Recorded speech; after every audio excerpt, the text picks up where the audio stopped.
الحمد لله رب العالمين وبه نستعين وأشهد أن لا إله إلا الله وحده لا شريك له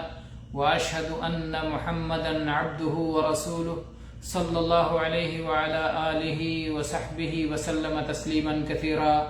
أما بعد.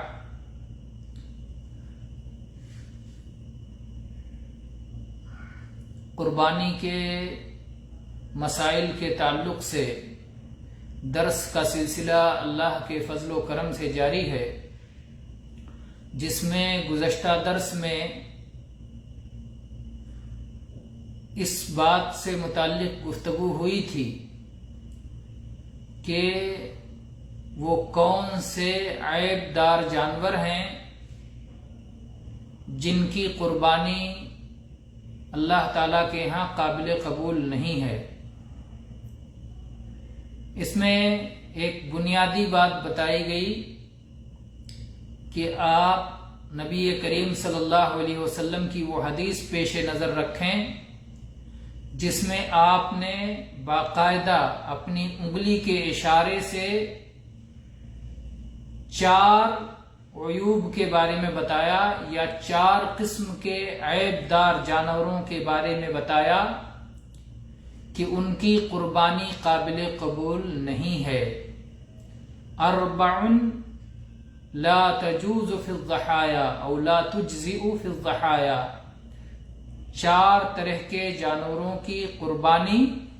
اللہ کے ہاں قابل قبول نہیں ہے۔ پھر بتایا کہ وہ کانا جانور جس کا کانا پن ظاہر ہو، وہ لنگڑا جانور جس کا لنگڑا پن ظاہر ہو، وہ دبلا پتلا جانور جس کی ہڈی میں گودا نہ ہو، اور وہ بیمار جانور جس کی بیماری ظاہر ہو۔ یہ 4 طرح کے عیب دار جانوروں کا نام لے کر کے اللہ کے نبی کریم صلی اللہ علیہ وسلم نے ان کے ناکافی ہونے کا ذکر کیا۔ کچھ اور عیوب اہل علم نے ذکر کیے ہیں یا جانوروں میں پائے جاتے ہیں، آئیے ان کے بارے میں بھی دیکھتے چلتے ہیں کہ ان کی قربانی کا کیا مسئلہ ہے۔ جس میں سے ایک جانور ذکر کیا ہے الحتما، یعنی وہ جانور جس کے 2 دانت جڑ سے اکھڑ گئے ہوں، اگلے 2 دانت یا پورے دانت اکھڑ گئے ہوں، ٹوٹ گئے ہوں، گر گئے ہوں، بے دانت جانور ہو، دانت نہ ہو۔ کیونکہ یہ دانت ٹوٹے ہوئے مقصود نہیں ہے کہ دانت اوپر سے ٹوٹے ہوئے نیچے اس کا کچھ حصہ باقی ہے، بلکہ مقصود یہ ہے کہ جڑ سے اکھڑ کے ختم ہو گئے ہوں۔ کیونکہ جب جانور کے پاس دانت رہتا ہے تو وہ اپنا چارہ اچھی طرح سے کھا اور چبا سکتا ہے، اور اس کی وجہ سے اس کی صحت اور اس کا گوشت اور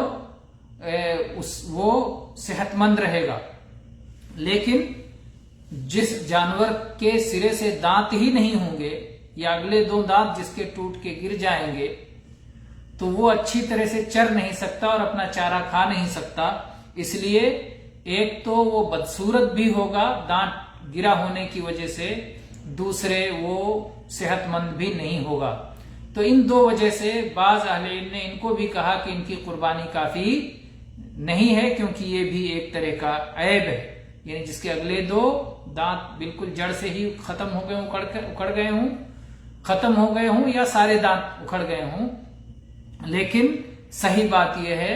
کہ ان کی قربانی جائز ہے، ان کی قربانی جائز ہے، اگرچہ دانت والا جس کے پاس مکمل دانت ہوں اور کوئی بھی دانت ٹوٹا نہ ہو، تندرست ہو، خوبصورت ہو، تو جو جس قدر خوبصورت اور تندرست ہوگا اس کی قربانی زیادہ کامل و مکمل ہے، زیادہ بہتر اور افضل ہے۔